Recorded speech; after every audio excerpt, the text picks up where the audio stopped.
Okay, so this is the Nerdy Nonsense podcast. We're just two nerdy friends that like to talk about stuff. This is actually episode 63. I think I said that, or 64. I think I said 64 in the last episode, but this is technically episode 64. And we're in the midst of San Diego Comic-Con. So Yeah, it was San Diego Comic Con and also One Piece Day. yes,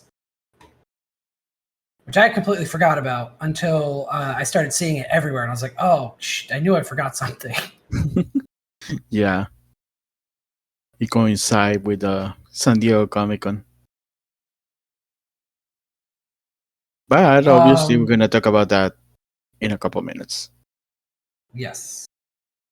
I don't know. I guess I can go first because I haven't really done a whole lot this week. Okay. I've mostly just been like working a lot this week, but aside from that, we watched I think episode 2 of Secret Invasion. We're kind of teetering on whether or not we like it because it's very different from some of the other shows, which I don't know if it's a good thing or a bad thing. And the writing is a little bit kind of disjointed so far, and I'm assuming they're doing that on purpose because they want it to be kind of like a thriller storyline or whatever. But Yeah. It's all right. And then what was the other? There was something else that we were watching. And I can't remember the name of. But yesterday, like watching or reading news, I guess. We went and finally ate at Ohana at the Disney's Polynesian Resort at Disney World, which I've been trying to get a reservation for the longest time, for probably 4 or 5 years now. Oh, is that hard? It was really hard to get. I had to get up at like 6 or 5:30 in the morning to try and get the reservation at 60 days, and the only time they had available was 5 o'clock. Usually, if I get up at 7, which is when I get up, for work to take Bucky out and do all my other stuff that I have to do before I start my work day. Yeah. I can usually grab reservations for like 7 o'clock or 6:30, which is the preferable time for us. But I had to get up super early, and the only time I could get was 5 o'clock, and it was packed. Like, it was probably the busiest I think I've seen a restaurant on Disney property in a while. Oh wow! Yeah, it was. The food was really good. It was very expensive though. I can imagine. I don't know if I would go back again. The one thing I didn't like is it's family style now. It used to be a buffet, and you could go up and just get whatever you wanted. But now they do it family style, where they give you literally everything that's on the menu, even if you don't eat it. Oh, which is kind of dumb. So like, they gave us every single one of the appetizers, whatever the seasonal vegetable was, and then we got all of the entrees, which there are 4 entrees. Jesus. Which was a lot of food. I would have preferred if we could just like pick and choose certain things, because like I'm glad we got to try some of the stuff. Some of it was really good. Like that, I had the shrimp. Allison doesn't eat seafood, but they have like this peanut Thai shrimp or something, or Polynesian Thai shrimp. That sounds good. Which is really, really good. They had like a chimichurri Polynesian chicken, which was really good. Pork dumplings, which were amazing. Chicken wings, some sort of Polynesian sauce chicken wings, which were really good too. Obviously, the noodles that they're very famous for, which I wasn't super sold on. They were very gummy, like they were cooked way too long. And then they gave us like a rump roast steak that was like not good. It was supposed to be like a teriyaki chicken, and then the menu it makes it seem like it's teriyaki chicken strips or beef strips or steak strips or something, but it was really just chunks of like beef round, and the sauce was just not good. It was the one thing I think on the entire menu that we didn't like. was just the steak. But the atmosphere there was amazing. The drinks were really good. We didn't get a chance to go down into the Trader Sam's like we wanted to because it was a little busy. But we could always go back there at some point. Do you know if something? Monorail over. Yeah. Do you know if something was happening because it was busy, or just that's a regular? At Trader Sam's or at Ohana? Ohana. They did apparently. I think it's twice or 3 times a week they have live music. So they actually had a guy. He looked like he was like from Hawaii, playing the ukulele and singing and just walking around and interacting with people, which was really cool. He played a lot of like Lilo and Stitch songs. He played the I Lava You from the Pixar short. He played a bunch of songs from Moana. It was really good. Like he was really good. And then as we were leaving, he started like doing the second half of, I guess, his act where he interacts with people and he starts like doing personalized songs, people's birthdays or anniversaries and stuff. Like it was really cool. Nice. It was like a beautiful view too. Like we were one table in from where the windows were, but we could still see like out into like the castle and where Tron is. Oh, nice. Which was kind of cool, and it was like right around where sunset was happening. But it was an amazing restaurant. Very expensive. I don't know if I would probably maybe go there like once every 2 years because like it was a lot of money. Yeah. Food was really good, and the service not that great, but the live music and stuff made it definitely a lot better. So maybe we'll go back there for like an anniversary or just like a special occasion. Yeah. Kind of thing. But didn't get a chance, like I said, to go to Trader Sam's because Trader Sam's was packed, and I was like, we just spent all this money to have dinner. I was like, all right, we'll come back at some point. It's a bit more dead. It's like Kona Cafe, which is I think the one that you and we ate at that one time at the Polynesian. Yeah, that place was completely packed. Ohana was packed. Trader Sam's was packed. It was nuts. Wow. Because we had just gone a couple weeks ago. We wanted to see because they launched all the new Haunted Mansion merch because the movie's coming out. Yeah. And I also wanted to get some of it. And I think they were doing 30% off if you have an annual pass discount. So it was like, oh, nice. Why the fuck not? And the parks were dead like 2 weeks ago when we went. But like, just from what we saw at the Polynesian yesterday, it looks like it's packed again. So, but it was also really hot yesterday. I think it was like 95 degrees or something like that and 80% humidity. So I would definitely not have wanted to go to the parks. It would have been miserable. But yeah. It's Always Sunny. That's what we watched this week. This week. I haven't seen what we do in the shadows yet, but this It's Always Sunny episode was fucking. We were watching. I was like, "What the fuck is going on?" And then all of a sudden, I was like, "Oh my god!" It was in his head the whole time. Yeah, it was wild. When they got to the part with the heart, I was like, "Well, okay, this has to be like a I don't know, he's high or something like that." That's what I initially thought, and then like as soon as we went back to the doctor's office, I screamed. I was like, "We never left his shonies! We never left his shonies!" Because it reminded me of the episode of Rick and Morty where they're inside Rick's head trying to get the portal fluid formula. Oh yeah. They never leave the shonies. Like he makes this whole fabricated thing up, and I was like, "Oh my god!" It was so good. The moment I saw the hand going in, I was like, "What the hell is happening? Is this a dream, an illusion?" Right. It was at that point I was like, "Oh my god, this has to be some sort of a dream, or he's like really fucking drunk or something." But it was really good. We didn't get to see What We Do in the Shadows yet, but we're gonna watch that tonight. Yeah, it's really good. I've heard it was really good. It was really good. And then I think that's it. Like I've been watching Craig of the Creek came back. This show that's on Cartoon Network. They're doing like, I don't know if this is the final season or the second to last season that they're doing, which makes me kind of sad because the show's really good. But they're doing this whole new arc about like it's basically like they ripped out of an anime, and it's based on an anime in the show, which is hilarious to me. Called The Heart of the Forest. They're looking for the heart of the forest so that they can make a wish on the heart and return the creek to the way it was and stuff like that, which is really interesting. So we watched. I didn't realize that it had come back already. I thought it wasn't coming back till September, but I guess a bunch of episodes had come out on HBO Max or whatever, whoever owns Cartoon Network now. So we watched like the first 3 or 4, and it's really good.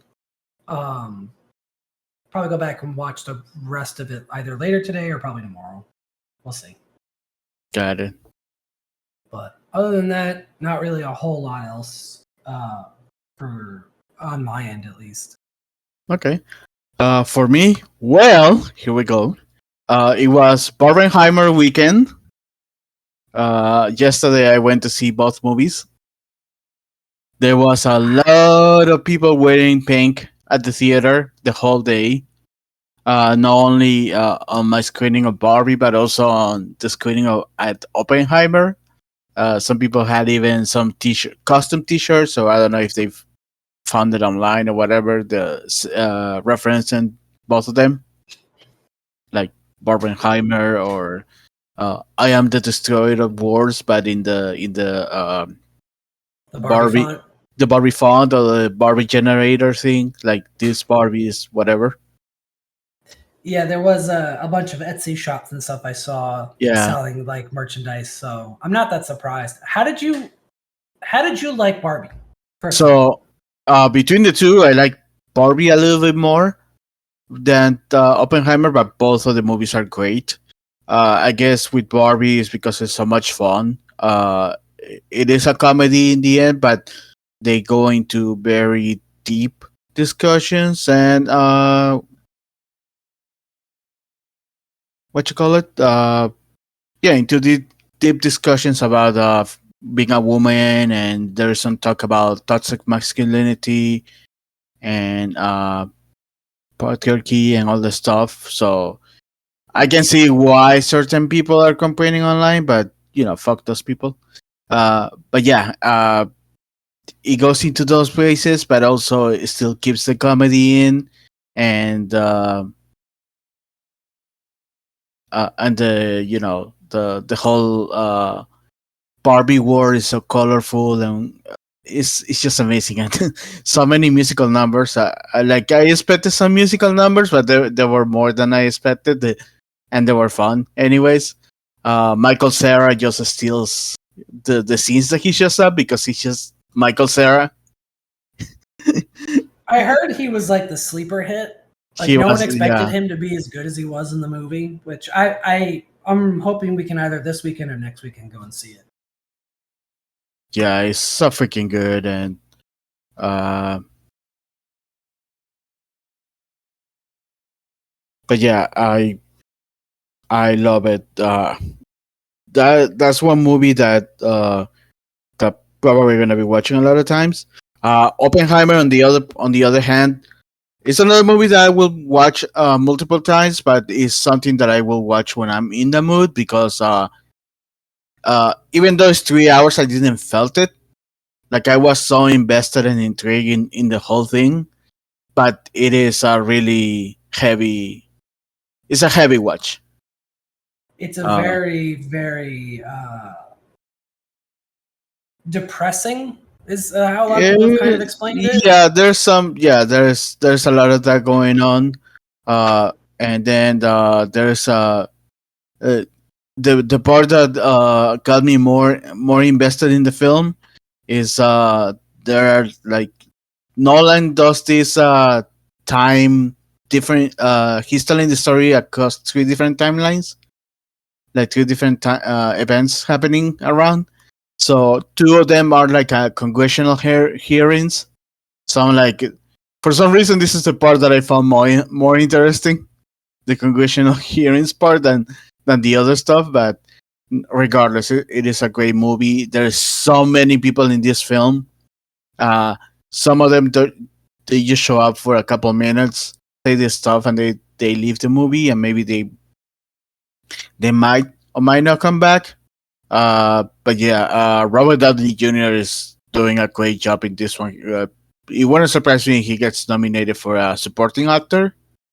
I've heard that from a bunch of different people that he's phenomenal in this. This is Yeah, probably a lot of people are saying this might be one of his best films. Yeah, for sure. Cillian Murphy also is great in this. Emily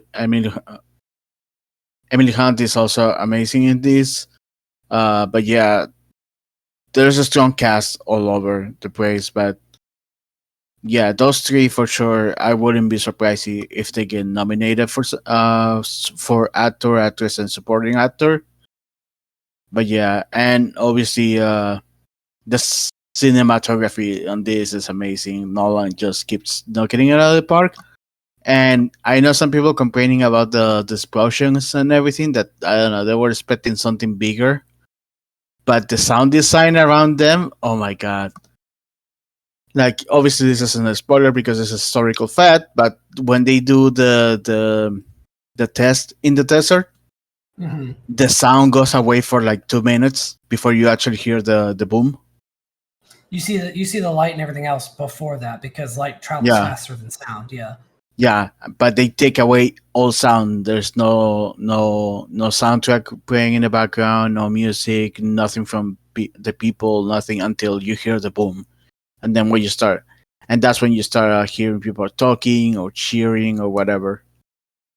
Like it is amazing. I wish I could have seen it on IMAX, but there's no IMAX that close to me, and especially the 7mm IMAX. I know there's one like 2 hours away from me.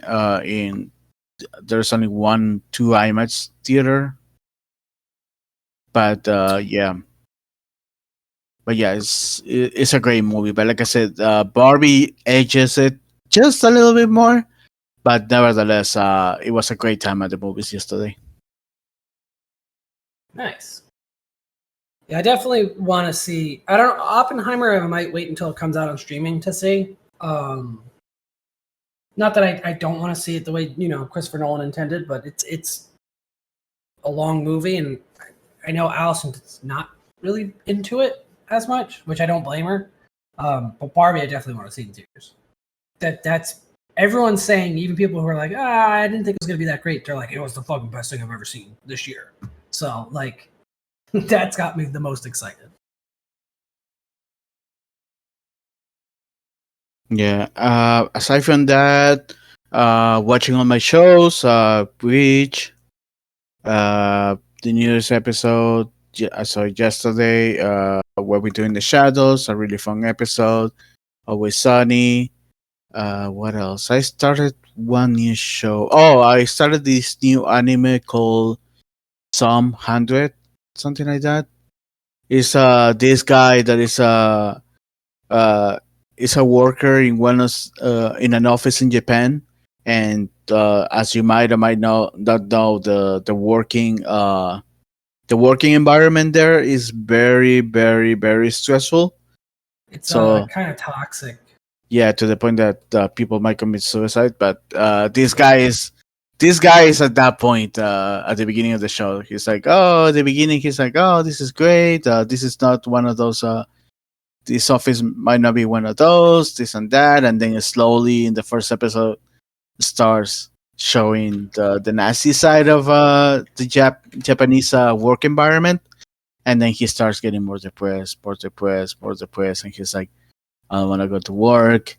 I just want to do anything. And then all of a sudden, the zombie apocalypse happens. And the first thing that he thinks is like, wait, I don't have to go to work anymore.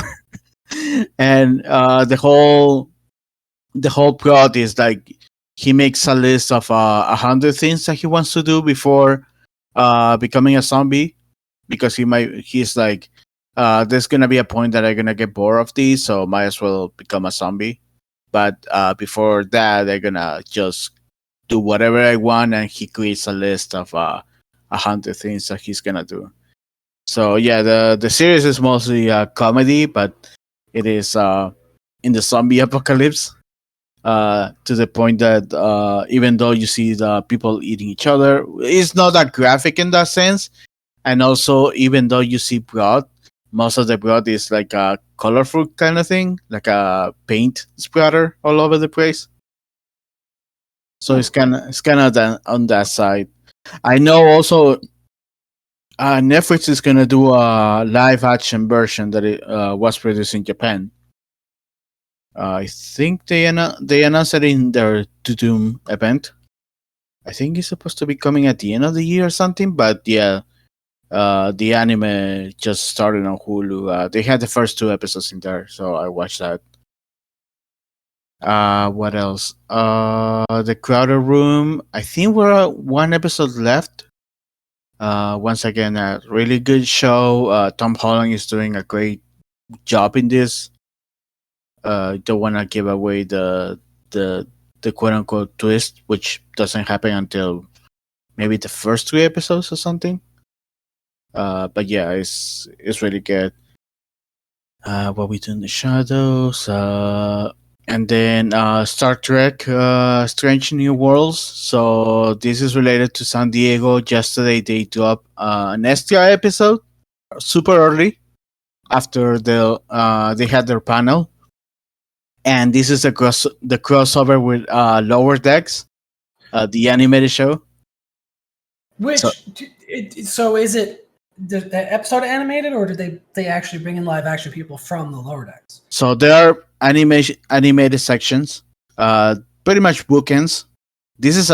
I think this is a very, if it's, I didn't notice whether it was 2 episodes or an extra long 1 episode, but there are bookends in animation, and the rest of the episode is live action in the Strange New World environment. And they bring the voice actors from the 2 main characters from Lower Decks. They are playing their characters in live action.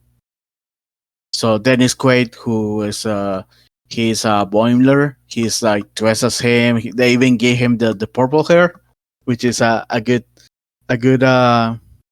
detail, because people were like, oh, probably since he's gonna go into live action, he's gonna look normalish. But then he has the purple hair, so that's actually good. And I love that even though the 2 shows are very different, Lower Decks is more comedy based. Those two the 2 characters that cross over into a Strange New World, because mostly it's like that. They cross into this show rather than going back and forth or something like that. They keep also their comedy. You have some characters from Strange New Worlds commenting how they're making super specific references, or at one point someone is like it's like taking care of two children or something like that. So yeah, I love the episode. It was a really nice surprise that Paramount dropped it after the panel. But yeah, other than that, what else? I rewatched Shin Kamen Rider, since it's already on Amazon Plus.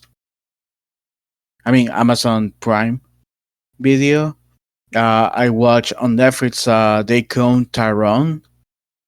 This one has Jamie Foxx and John Bodega, and it's a really good movie.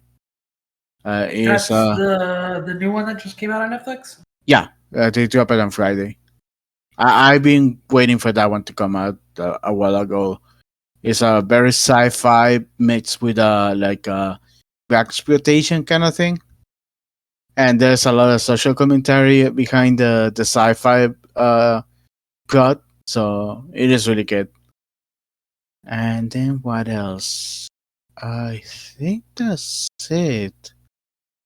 As usual, reading my comics, my manga, watching all this stuff. So yeah, pretty much that's it. So the show you were talking about, that Zom 100, you said that it's pretty interesting so far, because I had it on my list of summer 2023 stuff to take a look at, because there's not like a lot of stuff happening. I don't know if there are more episodes on Crunchyroll or one of those, but Hulu had the first 2 when when I log in yesterday or Friday to oh no yesterday to watch Bleach. After I saw it, I had the recommended stuff, and that one pop up as new. So I was like, let me check it out. And yeah, it had the first two episodes were in there. Yeah, the third one apparently just came out Oh, at 3 a.m. our time. oh, okay. So I got something else to watch after this. Unless the show came out a while ago and I just found it. No, it's airing right now. Apparently in Japan, it just started July 9th. So it's a summer 2023. But I guess Hulu's now simulcasting, almost like Crunchyroll does, which is interesting. Okay. I didn't know that. Yeah, some of the stuff they do that. Bleach, for example, they do the same, or it comes out like a day after or a couple hours after. I don't know, something like that. But I guess it's in the same vein. Interesting. I had no idea. Yeah. So yeah, that's all I have. I guess we can jump into the news. So I'm gonna try to go first for all the non-Comic Con and One Piece news, I guess. Let me just double check because I have stuff all over the place. So let's see. The Flash is ending its theatrical run with less money than Green Lantern ever did. Which the Flash, the one with Ron Reynolds? Yeah, that's the only Green Lantern movie in theaters. Yeah, it's just a complete failure for Warner Brothers. Let me see if I have because I've heard rumors that, and I don't know if any of this is true, but it wouldn't surprise me. But they tried to pull a producers basically, like they knew the movie was going to flop no matter what, and they released it anyways to write it off on their taxes. Which, honestly, given everything we know about this asshole that's in charge of Warner Discovery, oh yeah, wouldn't surprise me. But I think that's a little far fetched. And yeah, and even to that point, I think also came out in digital this week. I think it was on Thursday. Yeah. Yeah, so even worse that it didn't wait that long because the movie just came out like what 3 weeks ago or something, 4 weeks ago, and it's already going into digital. Yes. Yeah, so it is a complete failure. And then related to Warner Brothers, there was a report saying that apparently Warner Brothers was considering to delay even more both Blue Beetle and Aquaman. Well, Aquaman is still confirmed. Blue Beetle, the report claims that Warner Brothers consider to move Blue Beetle to August of next year, I think, but later decide against it. So the movie is still coming out like in a couple weeks, in a week, I think. When I read that, I was like, I don't know why they would do that. It's just going to ruin like their entire schedule. Well, to be honest, Blue Beetle at the beginning was supposed to be going only on Max or HBO Max, and then they decided. Oh, that's right. I forgot about that. Yeah. Yeah, right. It was original going there, and they decided to just put it into theaters. I guess James Gunn liked it enough for that. But yeah, and then just keeping with all this stuff, where are you? Another report came out that Aquaman and the Lost Kingdom has removed a scene that had Ben Affleck Batman, and then the funny thing is that this Batman scene was replacing the Michael Keaton scene that they originally reshot because the plans originally before Batgirl was scraped and all that stuff was for Michael Keaton to be the Batman of this new universe after the Flash, and that's why he was also popping up on Batgirl and Aquaman and the Lost Kingdom. But after they scrapped the Batgirl movie and they decided not to go with Michael Keaton, they reshot they removed that scene from the film and then reshot another one with Ben Affleck Batman, and now they, according to the report, they removed that scene altogether because, according to James Gunn, it's like not to confuse people or give them false hope that there's gonna be Batfleck in the future. Yeah, it's a complete mess. I don't understand. They're like all over the place now, and I don't think they know what they want to do anymore. And just like seeing everything bomb at the box office is just making things worse. Yeah, at least Barbie's gonna make them some money. Since let me just double check. That's an HBO movie.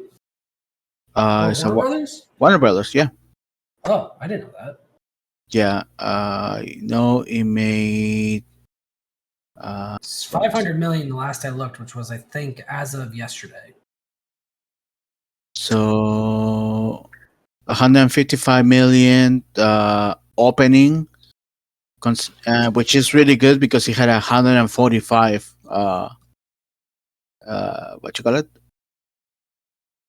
It was made on with 145 the budget. Yeah, there you go. So, and then there's a they're pronosticating that it's gonna make around 300 already in the box total so far. So it's already making money. It is a good opening. Just we just need to see how the projections are gonna be in the next couple of weeks. But at this moment, it already made its money, so that's already a success for Warner Brothers. But considering that they have lost so many, they've had not even just like DC movies, but their other movies so far this year have all been flops. Yeah, so not good. What's also interesting and just keeping with HBO Max, I don't know if you saw this, but they started removing TV shows from their streaming platform again. Again? I didn't saw that. So apparently, yes. Not only did they start removing stuff from their streaming platform, but if you purchased it through iTunes or Amazon streaming, like if you purchased it, what was the TV show?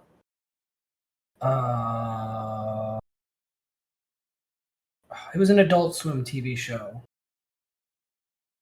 Final Space. If you bought Final Space on iTunes or Apple, whatever the hell they call it now, Amazon, or I forget the third other one, you lost the rights to download the show anymore or stream it. Like you can't watch it at all. Like the digital's gone. And they removed it completely off of HBO Max or Max, whatever the fuck it's called now.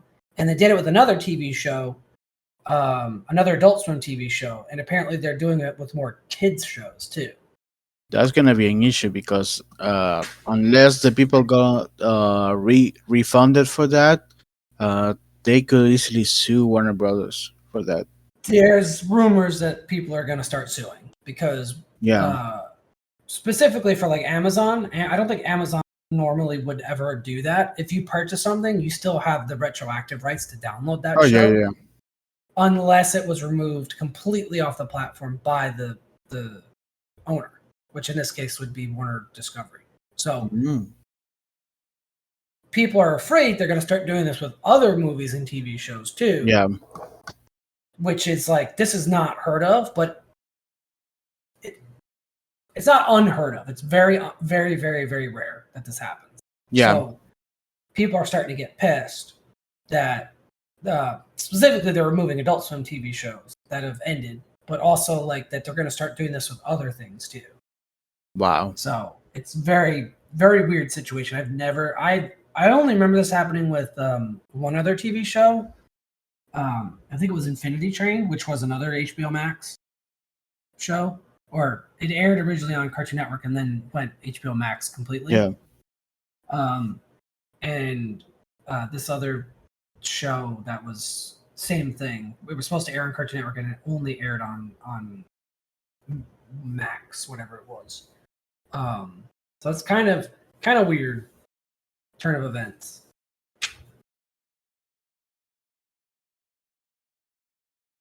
Yeah, I saw one of the creators from the Venture Brothers discovering that they're gonna remove also the Venture Brothers in a couple of days.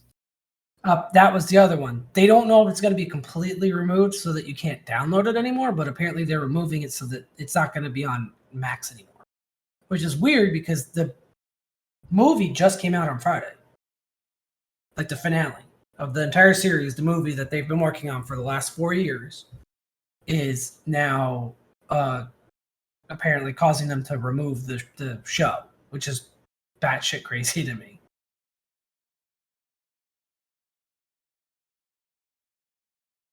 Yeah, it's crazy what they're doing. Warner Brothers is gonna get in a lot of trouble. Yeah, definitely.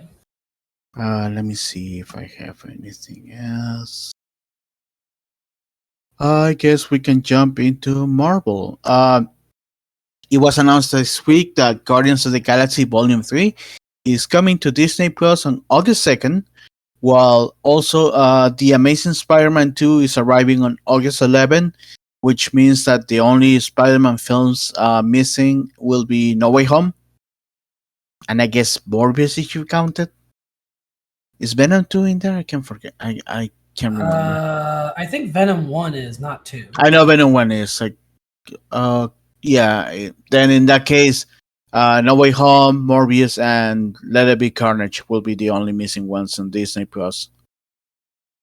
So we're getting closer to the Spider, but as of now, all the Tobey Maguire movies are in there. All the Garfield are gonna be there, unless you count No Way Home. That is gonna be there for you to watch. Let me just remember these. Disney also announced that. Where are you? There you go. As part of the 100-year celebration, a new restored version of Cinderella is coming to Disney Plus on August 25th. Like a 4K upscaling, supposedly. With all new like fixed audio and a bunch of other stuff. I don't know how I feel about this, but I don't know the 4K, but I know it was a fixed animation, like restore, improve audio, that kind of stuff. I mean, it might be good, it might be bad. We'll see. Because some old stuff for sure will improve with maybe some little restoration on the audio or something like that. But there's other stuff that when they try to do that, it actually makes it worse. So we'll see. That's what I'm afraid of. Yeah, we'll see on which side of that Cinderella is gonna, this version at least, is gonna end up.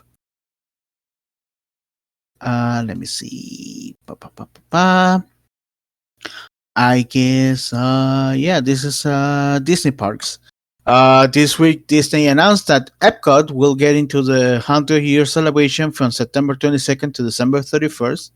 So good, because I'm gonna be there. They're gonna have some backdrops for pictures, meet and greets with Mickey and Minnie in their 100th anniversary wardrobe. Spaceship Earth is gonna have a new light show that at night with the tune of "When You Wish Upon a Star," and Yes. 3 of the food, the booths for food and wine that weren't the menu wasn't announced. They announced the menu, and mostly they're gonna lean into this anniversary rather than food and wine. Especially since the booths are gonna be staying during food and wine, and also the International Festival of the Holidays. So they're gonna continue into the end of the year. I'm very excited about this because when they didn't do anything for the 50th or the 45th of, like the 45th anniversary of Epcot or the 50th of Magic Kingdom, I was very sad. But now seeing that they're doing this and it's going to carry between 2 different festivals is kind of interesting. Yeah. I saw some of the stuff that they have. It's really good. They look good, so for sure I'm gonna try when I get there. Oh yeah. Let me see if I have any more Disney or Disney related. Uh, it was announced that Polygon Pictures have joined with Marvel Studios to produce a Spider-Man Freshman Year. This is the animated series that they announced a while ago, I think back in 2019. That is, yeah, this animated series is supposed to retell, take take over the those 6 months before Civil War. We're gonna see how Peter got his powers and developed his, his homemade suit and all that stuff. Uh, Initially, apparently, Polygon Pictures does 3D like kind of animation. So it looks like the prior studio that they were working on, they step out and they're remaking the show because it has been years since we hear anything about it. And I remember maybe it was last year, the year before, there were some talks about maybe the show being canceled, especially around the whole Sony and Marvel having some fallout with Tom Holland going forward before it was resolved.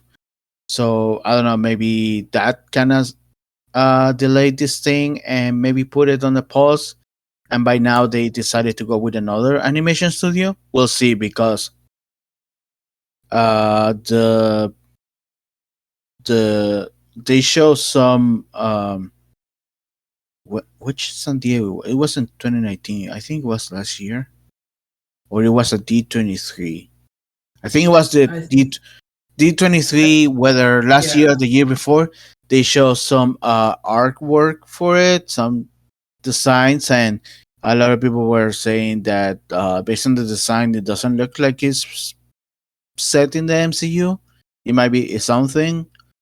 We saw a Daredevil with not as the costume was like a hybrid between the yellow costume and the regular red one from the Netflix show.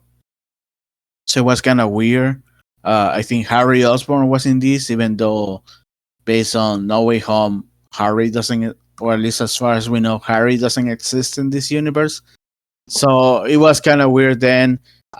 Once again, I don't know if they scrap all of that and they're starting anew, but yeah, this is what is going on in the animation side of stuff.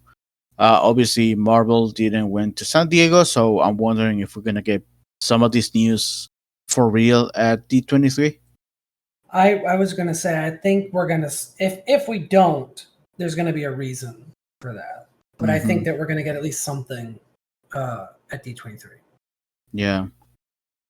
Let me see if I have something else. Yeah.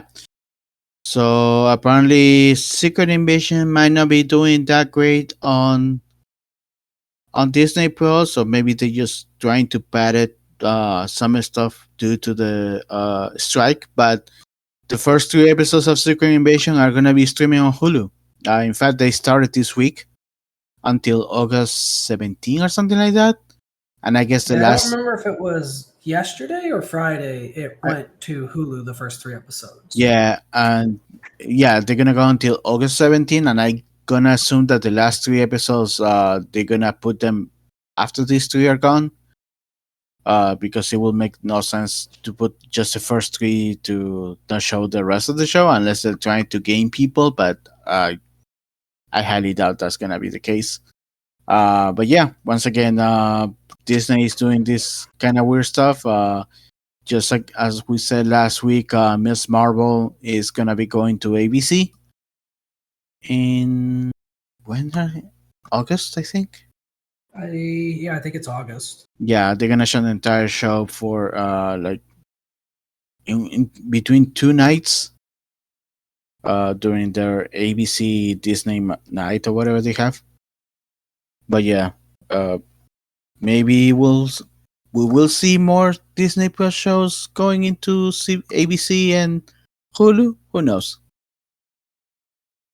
Let's see. Just double checking. I have it right here. Per Amazon, Across the Spider-Verse is supposed to be arriving on digital on August 8th. So I'll be buying it that day and I'll be watching it a million times. I'm surprised it's this late, but then again, it seems like Disney does do that. Well, this is Sony in this case. Right. Sorry. Yeah. But yeah. Let's see. Let me see if I have something else not related to the strike or San Diego or One Piece. Okay, I have a couple more things. It looks like Netflix officially killed their live-action Master of the Universe film that they were working on for a couple of years, and apparently it's costing in $30 million to scrap the whole thing. I don't understand why they're doing that, but then again, their subscriber numbers are down again, so Yeah. I'm assuming they're just trying to save money. Yeah, because, and this is related to the next piece of news, Netflix has removed their cheap ad-free plan in the US and the UK. This one was $9.99, leaving only their ad-supported plan at $6.99, and then their ad-free option is $15.49, and then they have the premium. So yeah, they removed the lowest ad-free plan that they had. So now the lowest one was also did not include 4K streaming apparently. So I'm wondering if it was that coupled with they just wanted to either force people to pay more or pay less and get ads. It's a little weird from like a consumer perspective, but I'm sure there's probably something they're getting out of this. Yeah, I don't know what Netflix is thinking. Like, and I guess they're doing this just to make more money, especially since, like I mentioned, they lost 30 million just on the Masters of the Universe movie that in the end they didn't do. And they're losing a lot more subscribers now because of the strike that's now pushing off a lot of their popular shows again. So like people are like, why am I going to keep paying for Netflix if I can't watch Stranger Things or whatever for another 2 years? Oh yeah, that makes sense. They're not doing so hot. Let's see. Apparently there's gonna be a new Lego movie. This is a hybrid live action animated film. Sadly, it's not a continuation of the Lego movie films. So we won't be hearing Everything is Awesome anymore. And I didn't put if this is Warner Brothers. I don't remember. Yeah, I should have put that. And then I guess everything else that I have is related to the strike. Oh no, there's one more thing.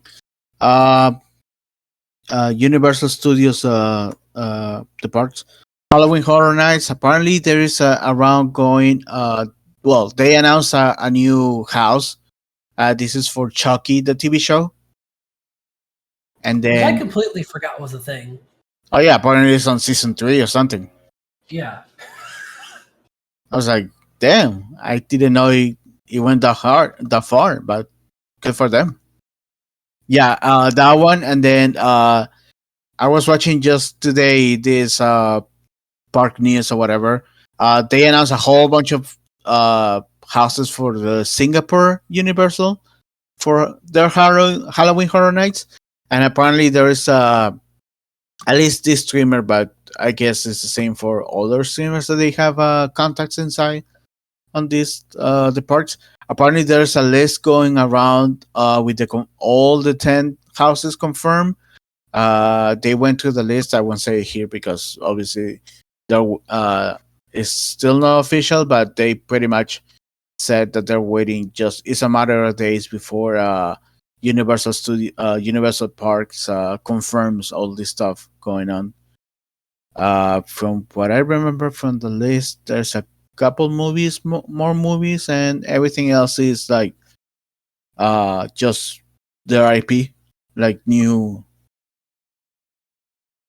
original stuff. So, but yeah, spending a couple days or weeks search of announcements regardless Halloween Horror Nights, the houses, and the scare zones. Yes. But yeah, so far the only confirmed one is the Chucky house.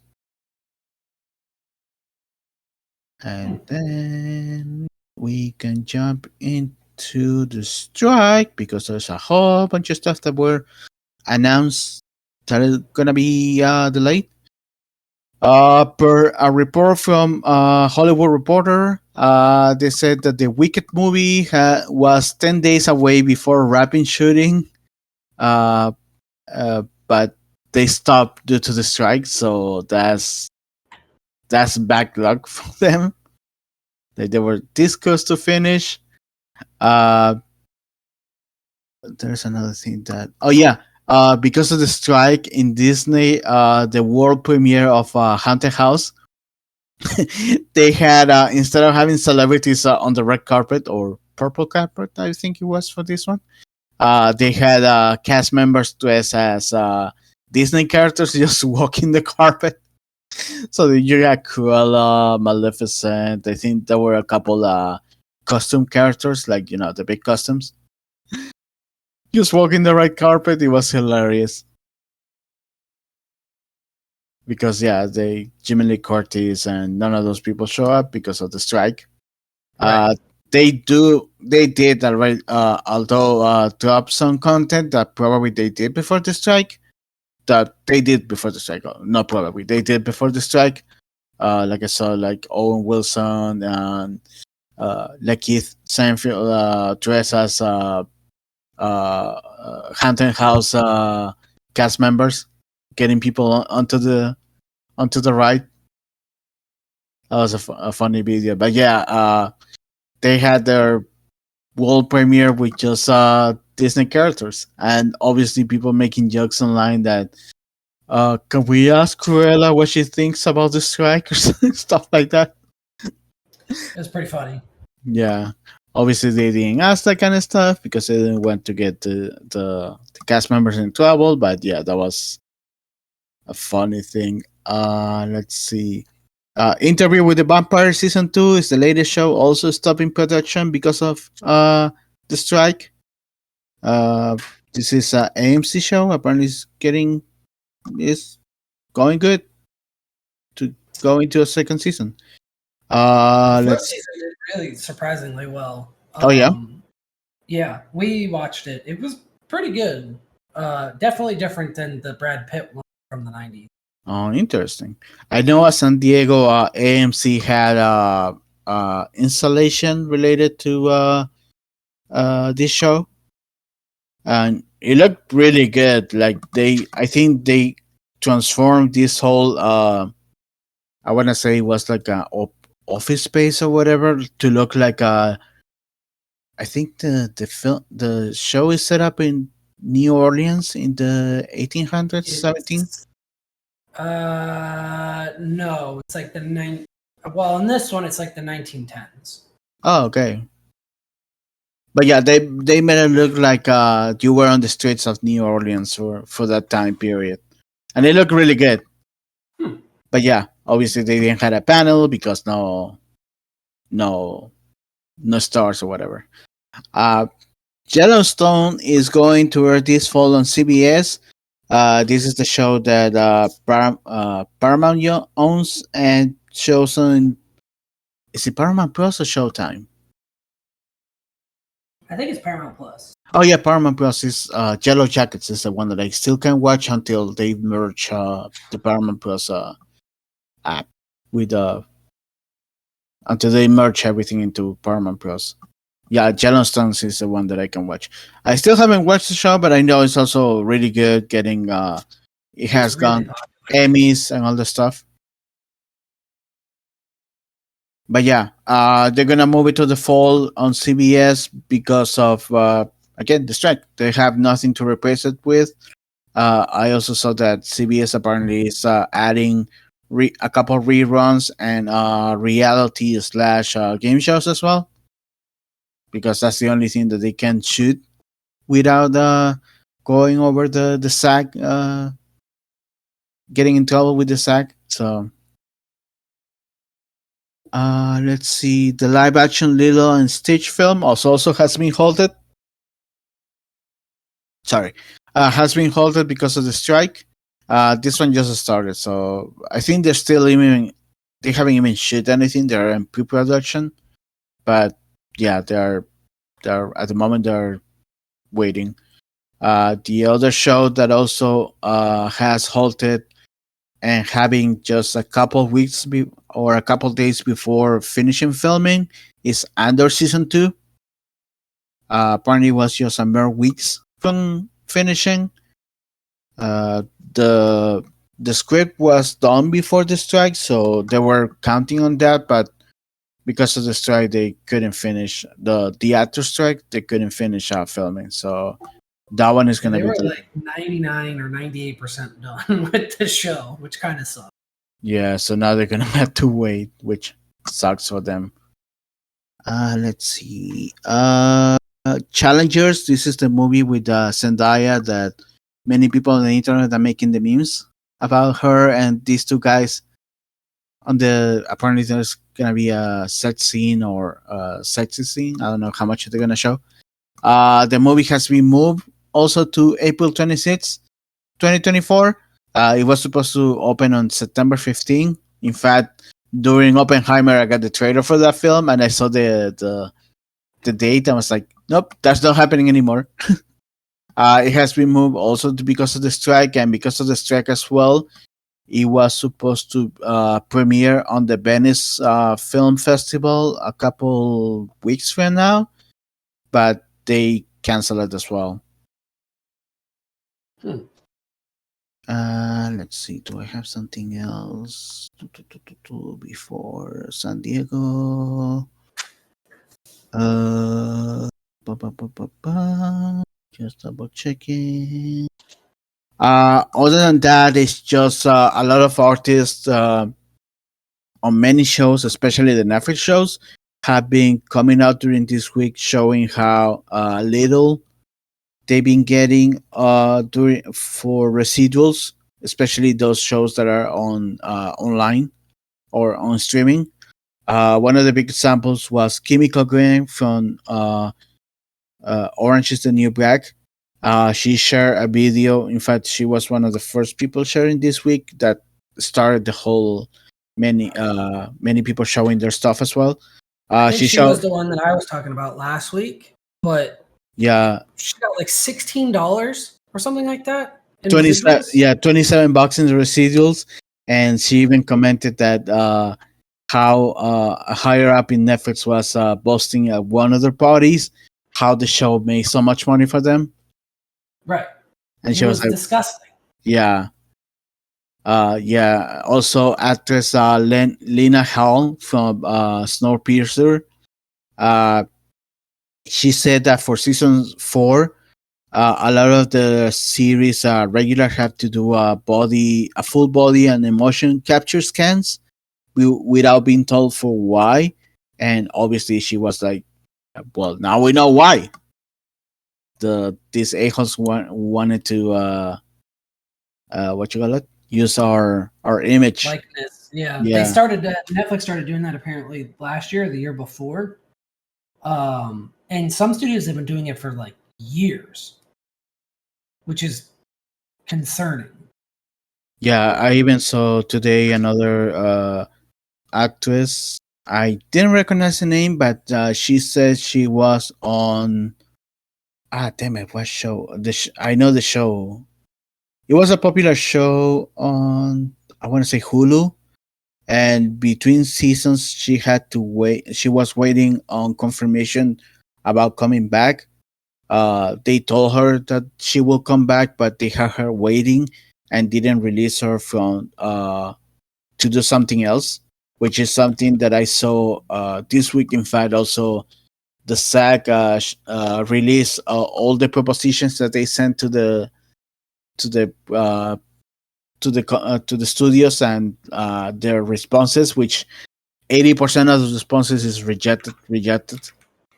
But yeah, there is a rule about that. They wanted to, if they didn't get a confirmation about returning after, I want to say 30 days or something like that, that they can be released out of the contract to pursue something else.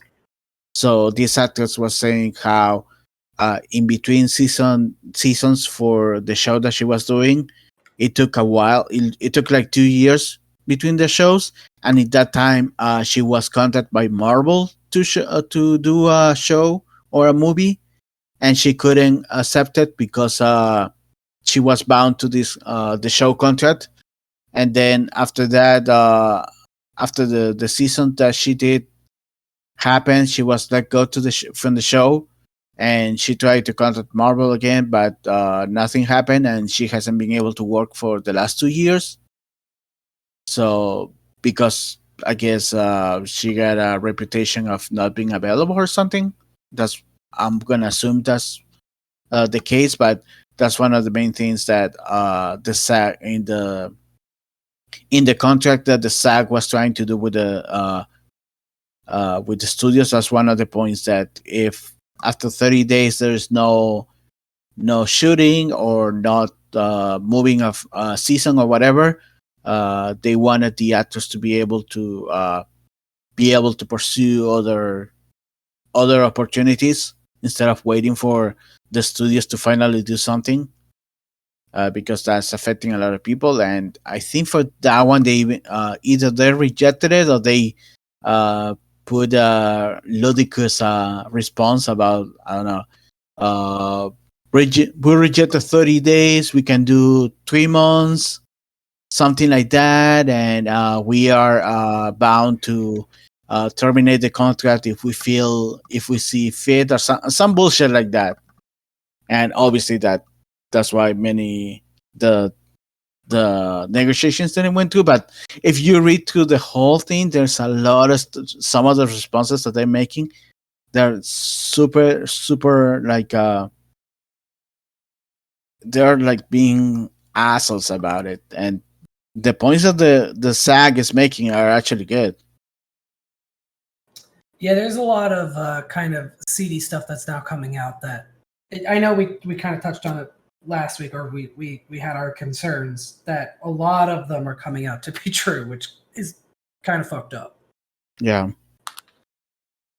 And in response on that, I know the SAG has been giving waivers to independent film companies. I know A24 is at least two projects have been giving waivers so they can shoot. I know one of them even had a cast. Anne Hathaway, Florence Pugh, someone else was in that, but that one is gonna move into production and everything because they got the waiver. I know there's another A24 film. They've been started giving waivers to other truly independent film studios. So the independent studios are gonna, at least they're gonna benefit a lot from this, and Well, it's gonna the studios are giving exceptions to are the ones that are actually adhering to the rules that they're looking to kind of solidify with a lot of the bigger companies, anyways. yeah. So kind of interesting that companies who don't make a whole lot of money on their movies, who make a lot less movies than like Universal, can adhere to the requirements that the SAG and the WGA are asking for, yet like Universal can't do it. Yeah, I don't like that part breaks my brain. yeah. Now they're gonna be able to release the movies and make the money that Universal and all the other big ones are gonna be losing pretty much. Yeah. And I even and also related to independent filming, I saw this week was announced. I saw that Paul Rudd is acting in this kid's truly independent. Like I think the kid is even like a school. He's studying for filming or something like that, and he's making an indie movie for a school or whatever. And Paul Rudd was like, "Yeah, I'm gonna act in your movie," because I think they met at a Taylor Swift concert or something like that. I don't know, but Yeah, it was something about a Taylor Swift concert or some concert, and the kid was like ecstatic and loved Paul Rudd, and Paul Rudd was like, "Yeah, I'll be in your movie." yeah, and because of this, he's like, he's a truly independent director, so for sure they're gonna start in his film. So I think we're gonna start seeing more of that in the next couple months and weeks, because again, until the studios don't do anything, and based on the comments from Bob Iger, probably they won't be doing anything for a while until they start hurting them. Uh, we're gonna be seeing that, and also a lot of independent films making it into theaters and probably making a shit ton of money, more than they ever expected to do. Yeah, it's gonna be a weird movie time. Come, I want to say, Mid next year, perhaps. yeah, if it continues into next year, I have a feeling that by like March, April-ish, we're gonna see a lot of like in truly independent films, which could Oh, actually be like I've heard a lot of people say this could end up being like a renaissance for filmmaking again, oh yeah, for sure. which would be really cool because a lot of people are fatigued because you can't do blockbuster after blockbuster after blockbuster like this. People are just getting like burnt out. So Yeah, it's gonna be a weird couple of months for sure. yeah. Oh, there was one more thing before I jump into San Diego and slash One Piece Day. Also related to Universal Parks. Also, they announced that they're gonna have DreamWorks Land in 2024. This is where the Kids Zone location used to be, and it's gonna feature characters from DreamWorks animation like Shrek, Trolls, and Kung Fu Panda. Yep, it's gonna be where So, the Woody Woodpecker zone thing was, which Woody Woodpecker roller coaster and the Fievel's climbing thing. I don't know what you would call it, but it was like a play place, basically, like okay, from a McDonald's. yeah. So we're getting Shrek back, which is good. I don't know if we're gonna get Shrek 4D. It was 4D, right? That's the name. What's that the name of the ride? It was yes, Shrek 4D, but I don't think that we're gonna get that back. That's gone now. No, unless we get a new version with Puss and Boots, the last wish. Yeah, Something which related. I guess it could happen, but I don't know. I just want the Donkey figure to come back. The animatronic. Well, Donkey is going to be there. They're going to have the great one that was right outside Shrek 4D. Oh, nice. Is going to move to this area supposedly. Nice. Does, like tell jokes or whatever. Yeah, he even texts you. That's what I like. Yep. Yeah, I remember when I went 2019 with with my dad and my sister. He was having a whole conversation with my sister. Yeah, that's going to move because they're going to have the meet and greets for Shrek, a handful of the Trolls characters, and some other stuff from DreamWorks, like How to Meet Your Dragon, or How to Train Your Dragon, stuff like that. So. Although How to Train Your Dragon is gonna have his own Epic Universe section. Correct. So I don't know why they're doing. I don't know if this is like a temporary meet and greet thing. Yeah, probably that one. Yeah, probably that one. It's gonna be cool. I'm excited. And then we jump to San Diego Comic Con, the big kahuna of this weekend. It's still going. I don't think they announced anything big, or at least comic book wise big, because as many know, a lot of studios pull out as soon as the strikes happen. In fact, they pull out as soon as some of the writing strike happened. But oh Jesus! Well, one more thing before jumping into San Diego. So apparently, Twitter is gonna be called X. I was gonna wait to talk about that until later, but later today even. Jesus Christ. Yeah, it was a joke. Apparently, fucking Elon Musk took an edible or some shit last night and was tossing around the idea of changing Twitter's name and getting rid of the birds and stuff. And now apparently it's happening. It's definitely going to be called X. And he was joking about calling it that last night. I don't understand what's going on. I don't get it. He's an idiot. He is, yeah. But yeah. Anyways, I was just checking to see if something new happened regarding San Diego or announcements, but that's the first thing I saw. Anyways, so yeah, San Diego. Like I said, many studios pull out as soon as the writer strikes was announced. Some of them even confirmed before any of the strikes happened that they weren't going. Marvel was one of them. Warner Brothers. Someone else pulled out, but that was before the strikes even happened. Marvel, people were saying, "Oh, probably they're gonna save all the juicy stuff for D23." And then DC obviously is going through many changes that probably wouldn't be smart to confirm anything for upcoming films. Probably they were maybe planning to do a, I don't know, Blue Beetle panel, but yeah, in the end, many studios ended up pulling this week before even the convention happened. Legendary ended up canceling all their panels. They had a Godzilla Kong, the New Empire happening, but they pull out, I think, on Monday or last weekend, like after we recorded, they cancel. Yeah.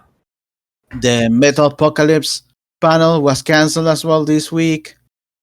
A lot of shows ended up not going. So this San Diego Comic Con was very light when it came to TV and movies, TV and movies. But there was a lot of focus on video games, comics, books, that kind of stuff. Some of the obviously TV shows that remain for the most part were either animation, which is not bound for the most part by the SAG strike, or there were international related productions. There was a panel for Project X that nobody knew what it was until it was revealed is this Indian superhero movie. So obviously, since it's an Indian production, it doesn't have anything to do with the SAG, so they can do whatever they want. That's one example, or any international actors that are part of in the UK for equity, they were able to talk as well or come to. If I don't think anyone else did, but that's one example. So yeah. Also, comic books, that kind of stuff were still fine. Video games, and also it coincided that it was One Piece Day on the 21st or the 22nd. 26 years of One Piece. It was celebrated in Japan, but some stuff were announced both there and also San Diego because Crunchyroll went. So obviously they share some stuff, so there were announcements for there. Let's see, just a couple of stuff that I have ahead of San Diego Comic Con, like 2 days before it. Skybound Image announced that there's gonna be an Invincible RPG phone game called Invincible Guardian the Globe. Pretty much, you're gonna be those like enemy speed up kind of games. You play as a character and you start fighting a whole bunch of enemies and you increase your levels or whatever. Yeah, it seems to be mostly pulling more from the show, but the show and the comic are pretty much similar, so it is not different. Talking about Invincible, there was a panel related to the show, and it was announced that season 2 is officially announced to be November 3rd. Also, they announced that they are working. Season 3 is almost done, so there's not gonna be a big gap in between seasons like it happened between season 1 and 2, although that's mostly because of the pandemic. They haven't announced when season 3 will be happening, but it won't be a long wait. What they said about season 2, although, is gonna be a break in the middle of the season, but it's gonna make sense why. The break is not gonna be that long. Perhaps it's gonna be a month, more or less. And then the other thing that they announced regarding Invincible on Friday. Oh yeah, I should have said that during my what I did, but they drop on Friday night. I want to say on Amazon Prime Video they dropped this special for Atom Eve. This I think it was an hour long episode or something. It was telling the story, pretty much her origin story, which is matches. There was also a 3-issue miniseries during the original Invincible run called Invincible Presents Adam Eve, and it was also her origin story. So that episode, or especially, is matching that those 3 issues. I don't know if they're gonna be doing that because there were a couple more during the original Invincible run. There was one for Red Sprout, and did Robot get one? I can't remember. And there were a couple spin-off series concentrated on the Guardians of the Globe, but probably those we're gonna get later if they do it, since they were released around. I'm gonna guess around what season 3 will be. If based on the trailer, I more or less know what season 2 will deal with. But yeah, that was a surprise. They also announced Adam Eve mobile game as well. I haven't seen Prey games, so I don't know what it is, how it's gonna be Prey, or what it is about. But yeah, a lot of Invincible stuff. I like that episode. In fact, the episode has one of the last. Oh, damn it! I forgot his name. He was in John Wick. He just passed away a couple months ago. Lance Reddick. There you go. Lance Reddick did voiceover in this show and apparently it's the last thing that he actually did. Yeah, so it is right now on Amazon Prime, so you can watch it. Have you seen Invincible? We started watching it. I think we got to like halfway through the season, and then we just kind of stopped. Mm-hmm. I want to go back and pick it back up again. Yeah. Let's see. And also they announced the voice cast for the second season, and it is back. Peter Cullen is in that. So we got Optimus Prime in there. Let's see. Yesterday was the Star Trek panel. Once again, no stars showing up. So it was mostly producer and directors talking about the Strange New World for the most part. They announced that Lower Decks season 4, I think it is arriving on September 7th. So I'm excited about that. And also they dropped the Strange New World Lower Decks crossover episode last night. They showed it at San Diego Comic Con as well, and then later they drop it on Paramount Plus. Another thing that they also show, and they release a trailer for it, is the next episode of Strange New World is gonna be a musical. In the vein of the Buffy musical. The episode is called Space Rhapsody or something like that. So it is kind of funny. They even they show a poster that they gave it away at the booth for Star Trek booth, and apparently so many people were in there that they had to shut down the whole thing because the fire marshal came in. I was like, there's so many people here. Yeah, that was crazy. But that was pretty much everything regarding Star Trek. Let me see. Then Kevin Eastman during the Turtles panel, which talk about the upcoming movie, but also some other stuff. Uh, Kevin Eastman, being the co-creator of the Teenage Mutant Ninja Turtles, announced that there's a partnership between him, Paramount, and Nickelodeon, and they're gonna be showing the original 1987 series next year. Apparently, they're gonna show it in Paramount Plus, so that's gonna be great because I wanna watch that again. In fact, I wanna watch it because I never saw it in English.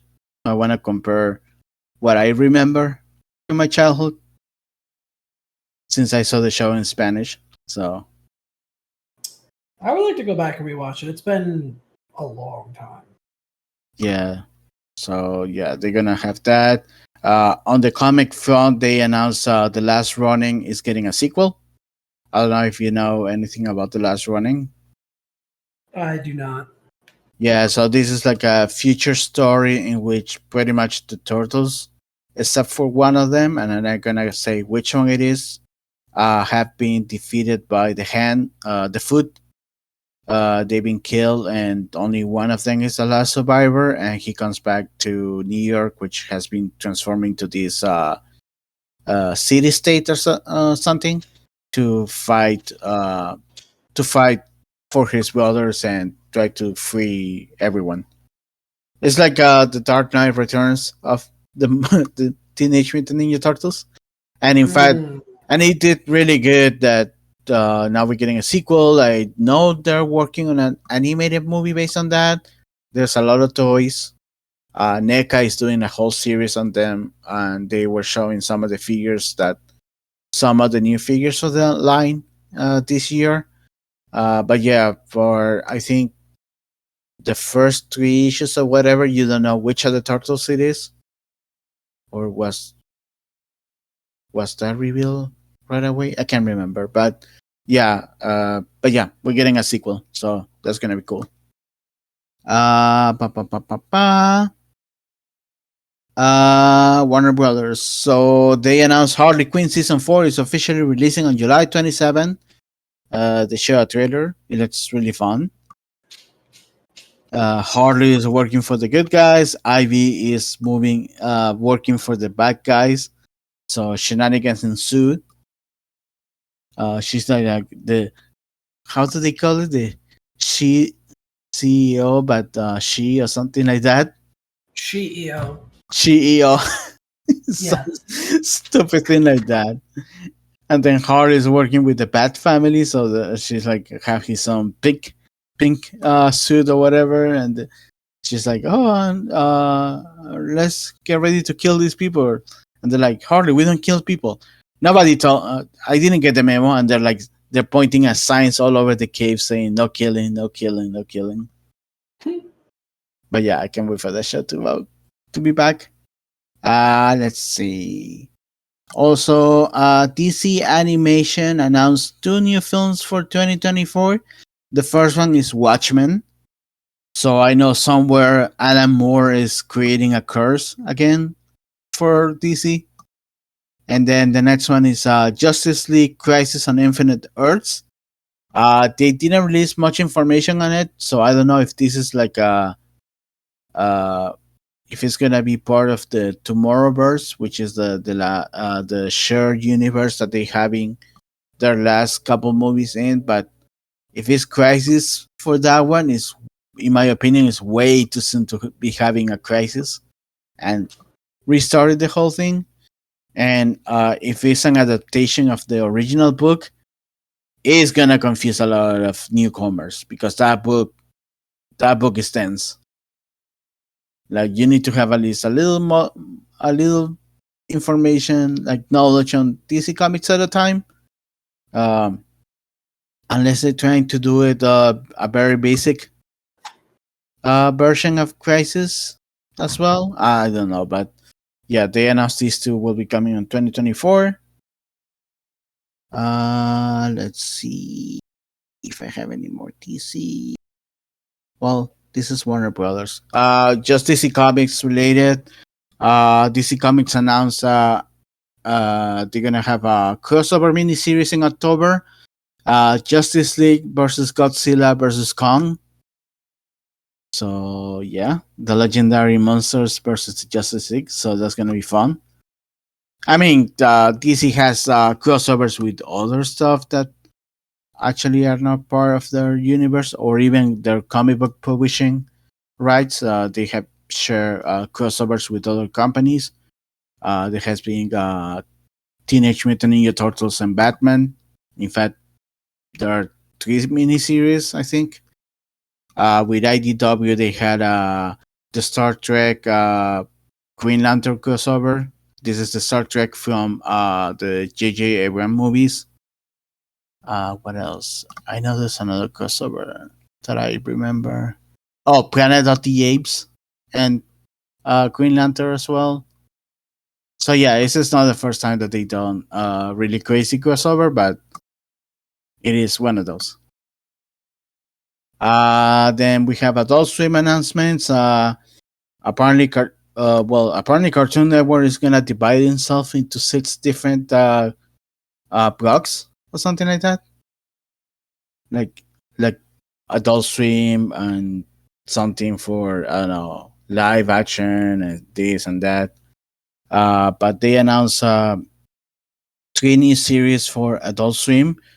The first one is Lazarus, which is created by the director from Cowboy Bebop, Shinichiro Watanabe, and it's produced by Mappa Studios. The second one, let me just pull it, is Ninja, where are you? Ninja Kamui. Uh, this is coming in late 2023. Is pretty much this ninja, his family gets killed and he's going on a revenge. And coming on August 9, yeah, August 9, is Fully Cooley Grunge, which is I guess a sequel or a new version. It looks like ass. Everyone is Oh not yeah, excited about the it. animation is not great. It's like The this story weird. doesn't look very good either because they kind of finished up the story when they did the last FLCL seasons 2, 3, and 4. Yeah, and it has this weird 3D, 2D animation that I don't like. A lot of people are saying it looks like RBYW. Yes, which I don't like the animation at all. I don't either. So yeah, that's gonna be coming to Adult Swim. Another thing that they announced is the Rick and Morty anime, which I didn't know was a thing. Yeah, they had made jokes about making it into a full series when they first started doing the shorts. And I was like, you know what? I wouldn't be that bad about it because the animation in the shorts is really good. So when you showed it to me, I was like, ooh, this could be fun. Yeah, they announced that. What else? They showed the trailer for Uzumaki, the animated Shushin Ito uh, manga. And then what else? Rick and Morty anime. And there was something else that I forgot. I think it was that Rick and Morty anime. Yeah, that was the thing. Let's see. It was announced that the live action Borderlands will be released on August 9, 2024. Which, boy, that movie has been in production for a long, long time. Since I think the second game came out, or it's been a long time. I mean, they showed trailers already at San Diego 2019 or 2018, only to the people there. So the public never saw it, and so far no one has seen it other than the people that went to that San Diego. And since then, they haven't done anything to promote it. I think there were some reshoots happening after the pandemic ended, but again, nothing happened. So, it was originally announced in 2015 at Jesus. Comic Con. Uh-huh. And they teased stuff in 2020. And they didn't actually start shooting until 2021. This movie's been in like some weird level of hell for the last 10 years. Yeah, It's no, it's crazy. freaking crazy. Let me see. And we still don't have a trailer. So No. let's see. There was some Walking Dead stuff that I don't really care. I don't know if you care about. Nope. Yeah.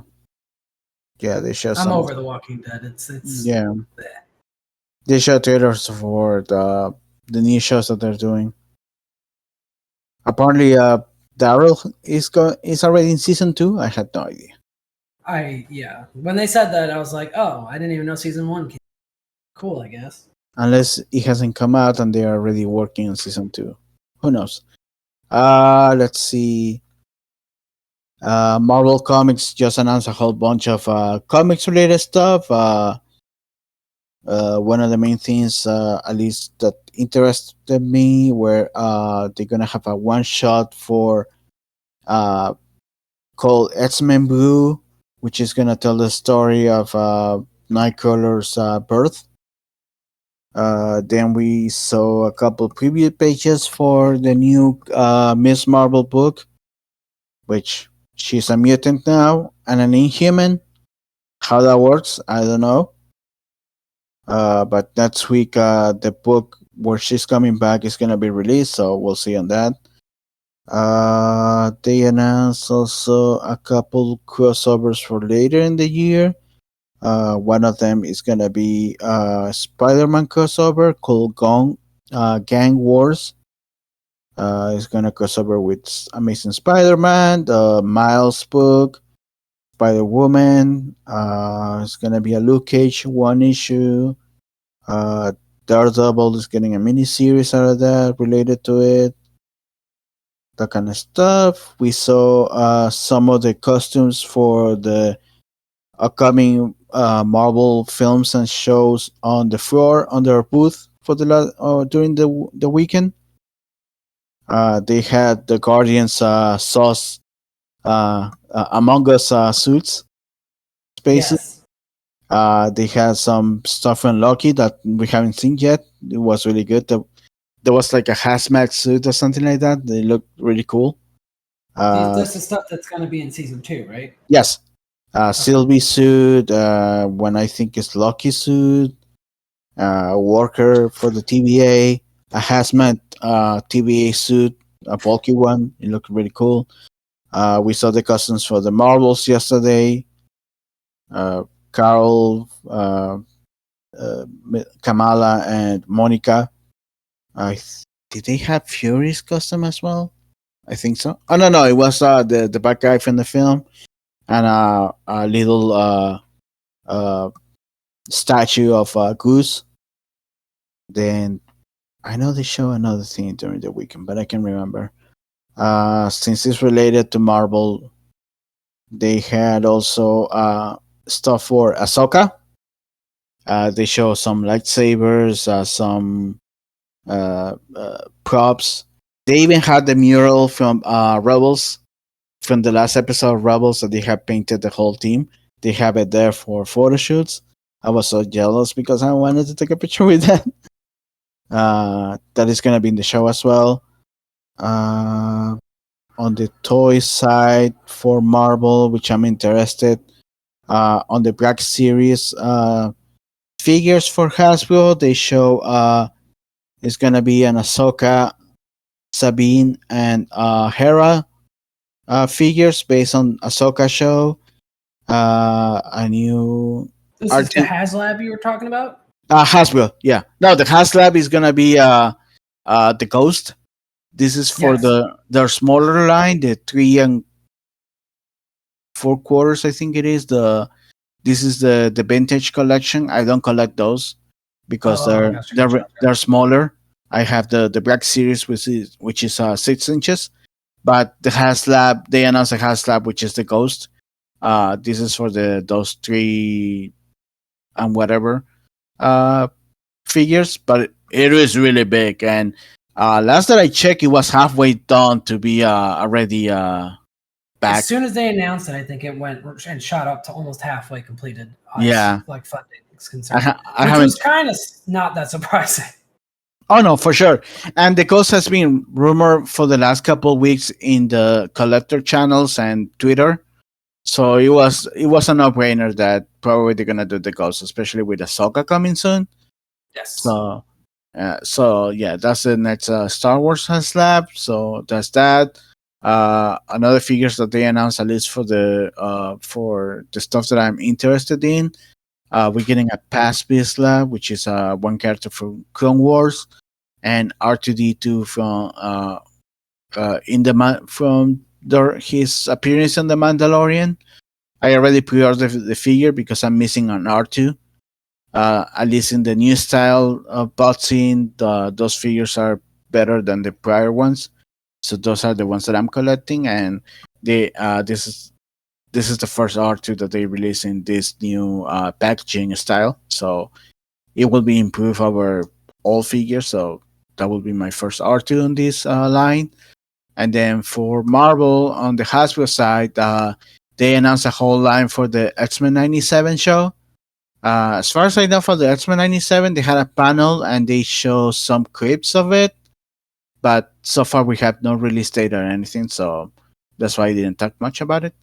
But yeah, they show the figures. We're getting Wolverine, Storm, not Cyclops, Gambit, Rogue, Bishop, and Magneto. Then they announced a couple more figures for their regular Marvel lines. The ones I'm interested is Daredevil in his current look from the comics. Then Clea from Doctor Strange. And what else? And they announced also a couple MCU figures because they have a whole section of MCU figures. Uh, this one they're dubbing it the Infinity Saga, so they can finish some of the figures that are missing from the movies. So they announced Iron Man in his Mark II suit, which is the just the Iron Man suit but in silver, without any painting or anything. The one that Roddy in the first movie, he's like, "Next time, baby," and then they replaced the actor with Don Cheadle. Yeah, that one. Yeah. Yeah. We getting a Bruce Banner figure. It's just Bruce Banner. Smart Ruffalo in figure form. And then also they're releasing a Black Widow, and this one has two heads, so you can have a Black Widow from Avengers hairstyle, and then the Falcon, not the Winter Soldier hairstyle. So the wavy and then the straight hair. Then they announced other figures, but I'm not that interested into them. For Star Wars, we also got announcements for the High Republic books and comics. We pretty much have a look at the new covers for the upcoming books, and also we got the covers for the new volumes, the new Star Wars volumes for the comics. Marvel Comics usually has just the High Republic and is a new number one, but yeah, we saw the cover for the first issue for that one, plus some descriptions. Let's see, there was a Spider-Man 2 video game panel. They show a trailer for the story. We can see that some time has passed because Miles looks older, and even has his hair has grown, and some people are like complaining about the hair. I don't know. Peter looks weird because this is the third time that they changed the model for the face. MJ looks the same. She just has a straight hair now. And some people were saying, "Oh, she doesn't look the same." They're also doing the same that they did with Peter, but it was confirmed that it's the same model. Just instead of having her hair in a ponytail like with the prior game, she just her hair is like let go or like free. So what else? Yeah. Oh, and also the show, the panel they show the special PS5 version of the Spider-Man 2. and also the controller, and you can buy the crates if you have a PS5 already, and the controller separately starting July 28th. They're gonna be released on September 1st, so I think I'm gonna buy it because it looks amazing. And then what else? They show the collector's edition statue on the floor, and then Yuri Lowenthal, I think that's how you say his last name. Peter's voice started the panel by jumping onto the table and doing the Spider-Man 3 dance. So yeah, that was fun. But yeah, since and one thing that we've been seeing throughout the weekend is many of the voice actors and people that were actually able to go were expressing their support for the strike and the actors. So that's one of the things that they started with this panel as well. Let's see what else. We got Master of the Universe Revelations. This is the third, I think, series in the Masters of the Universe Netflix cartoon revival. Kevin Smith was in there since he's the director of it, and they announced some names. They show some characters redesigns, and the only new names that they announced for voice acting is David Keith is gonna be Hordak, which is yeah, that's a great casting, and also the fact that Hordak is in this show, that means that we may be seeing Shira eventually, and then replacing not Sarah Jessica Parker, Sarah Gellar. There you go. Melissa Benoit is gonna be voicing Tila in this season, which is fun. Change?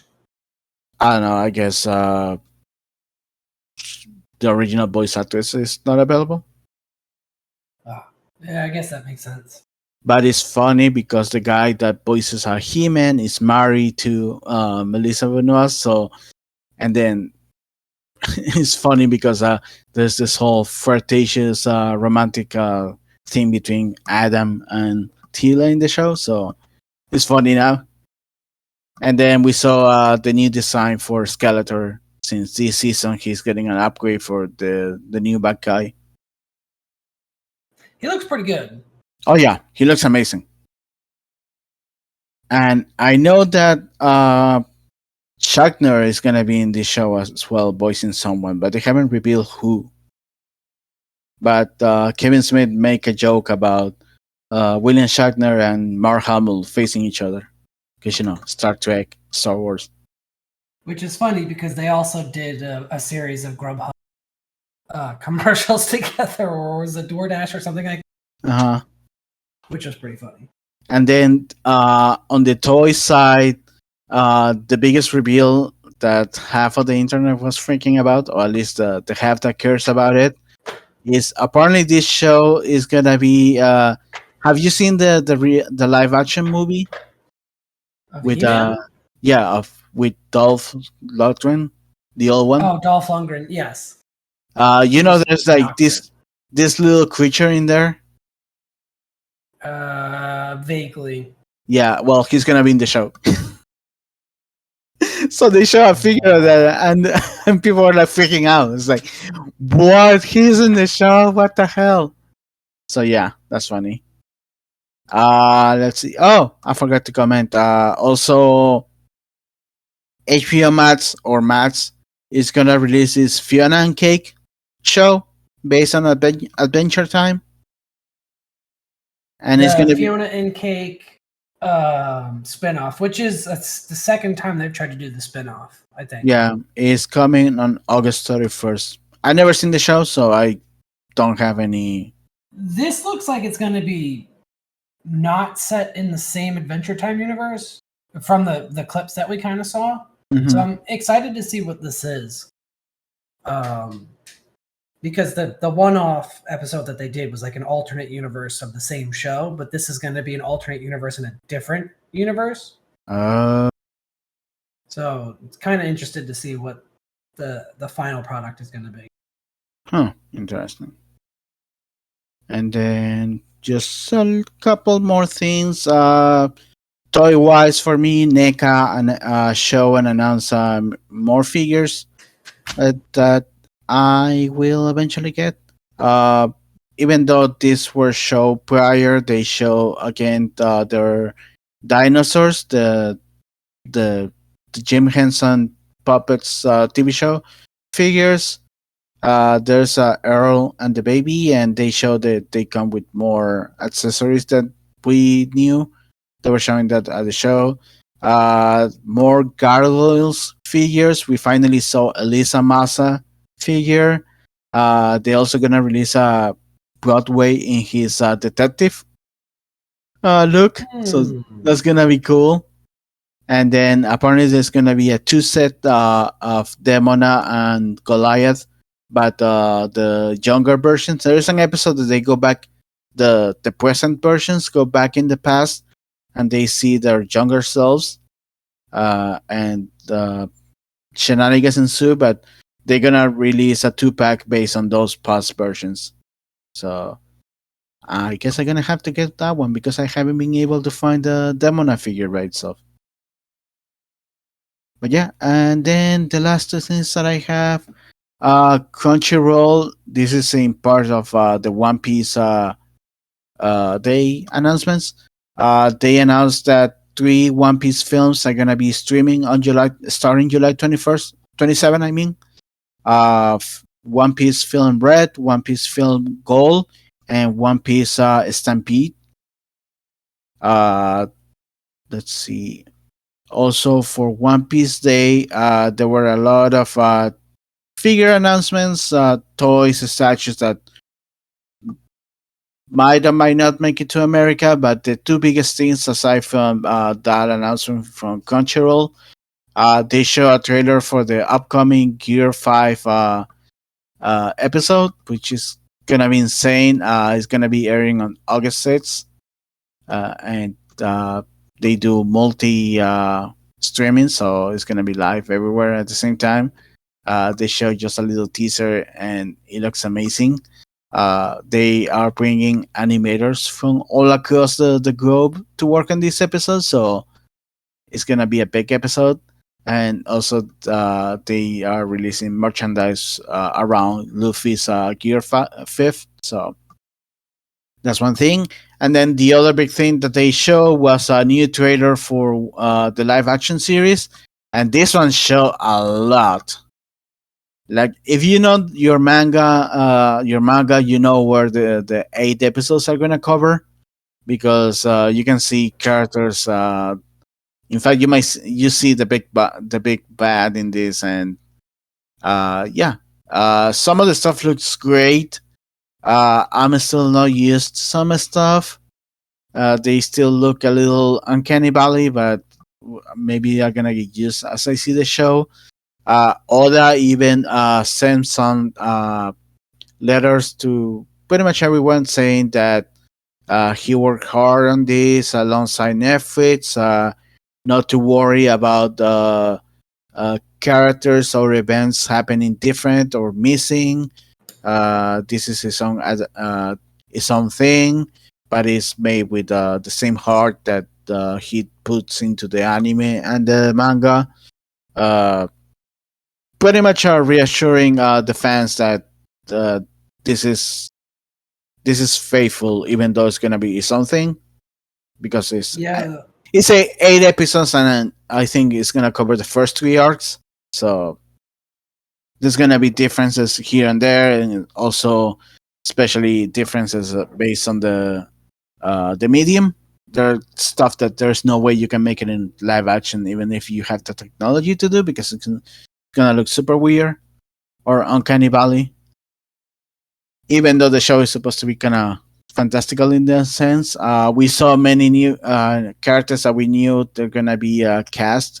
We saw Mihawk on this. We finally saw Shanks, which a lot of people on the internet doesn't like. They're not that into the look, but he only appears on one shot that we see his face. It's so very, very brief, but I've seen screen grabs of it, and I've looked at it a little bit longer.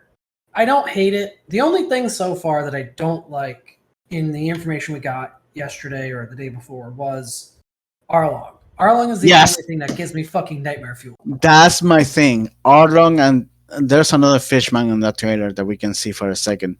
Arlong that one I hated more than Arlong looked. The reason why I don't hate it is just because like it's very faithful to what was in the anime and the manga. So yeah, but I think that's why it's so terrifying. Yes, that's my only complaint so far about the trailer, and I guess the show is the fishmen look extremely uncanny valley. Like they are like 100% looking like the manga or the anime, but that's the issue because it doesn't translate very well to the live action. No. Now, if they do the real live action adaptation of them, it might work, but at the same time, you might be losing the one piece-ness of it, if you will. Especially since everything around it looks or is getting close to One Piece, the anime or the manga. So it's gonna be jarring either way. And I don't know. That's my only complaint about the show. Everything else looks amazing.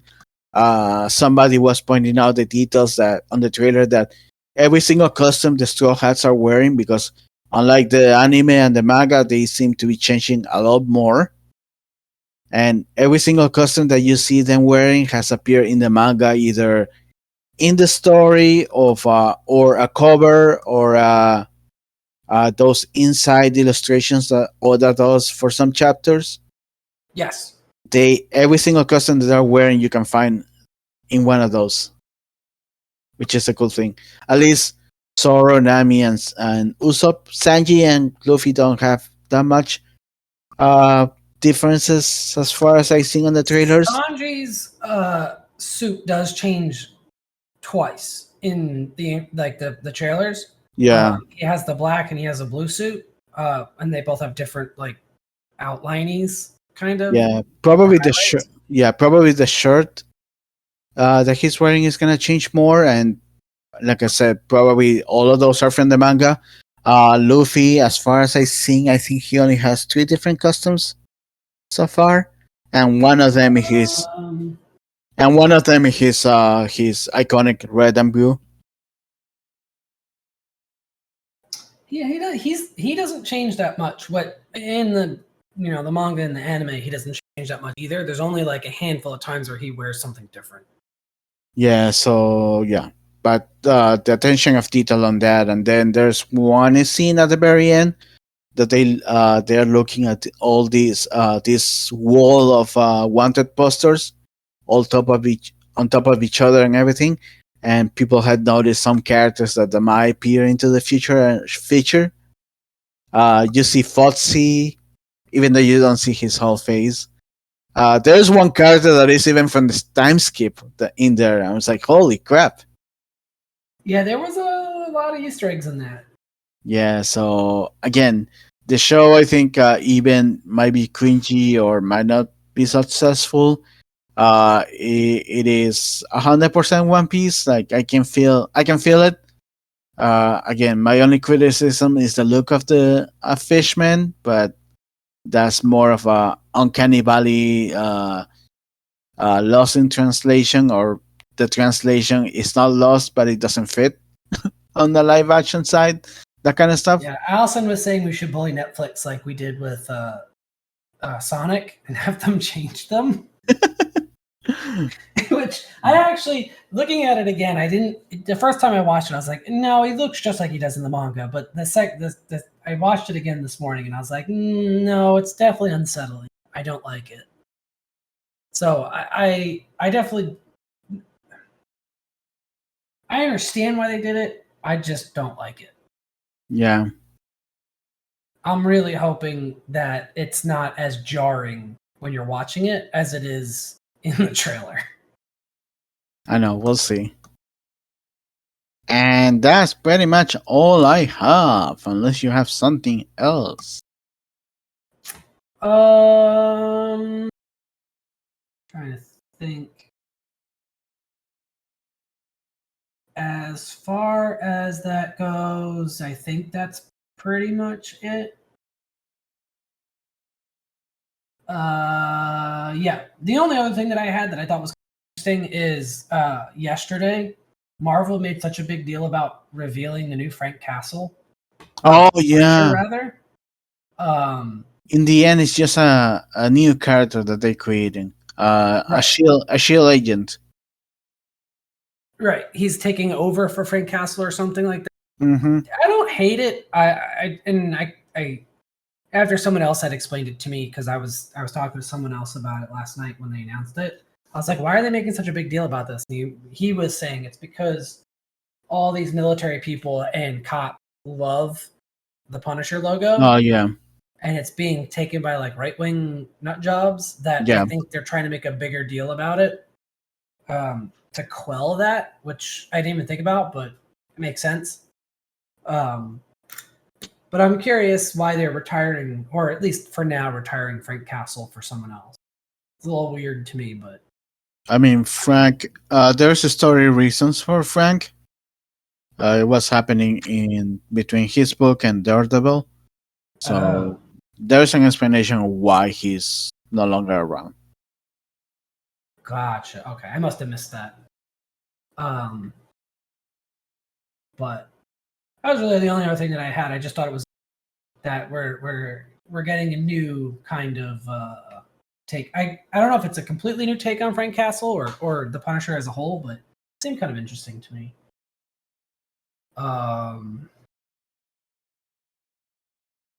And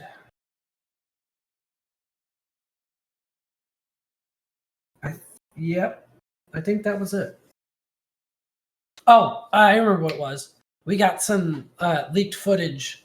I'm sure you probably don't keep up on it, but the Fallout TV show that's being produced right now, there was some stuff that leaked last week for like set designs and some filming locations and stuff like that they did up for the TV show, like the Super Duper Mart, and I forget the other place that they did that they were recording at. But it looked really, really good. Like very similar to the game does. So I'm very excited for this show. Huh. I think right now it's on hiatus because of the strike, but where is supposed from what I've seen so far, it looked really good. Who is making it? I thought it was Amazon.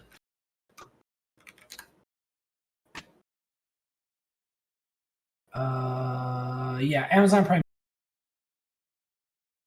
It's being done by Interplay Entertainment, I think. But it's got the guy who plays Baby Billy in it on Righteous Gemstones, which I didn't know about until recently, and I was like, that makes sense. Oh. There's a lot of really like high profile people in but I think as of right now, it is on hiatus because of the strikes. Yeah. There's gonna be more. The writing was done for the show, but the filming hadn't finished yet. So yeah. But seeing those like leaks of the sets and stuff this week, and I think some stuff came out last week that I didn't see until this week too, looks really good. Looks very Fallout-y, which is pretty much all I could have ever asked for.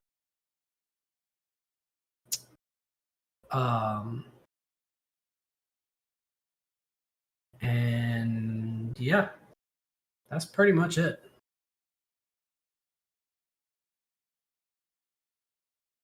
Yep. And that's all I have. Cool. I guess that'll do it for this week's episode. Like, comment, subscribe.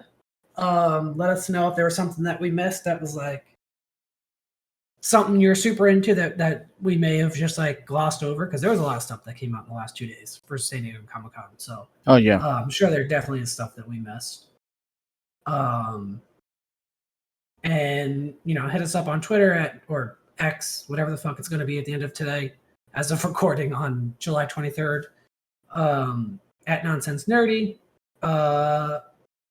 Yeah, I guess that wraps up this episode, and we will see you guys in the next episode. Bye. Take care, everyone.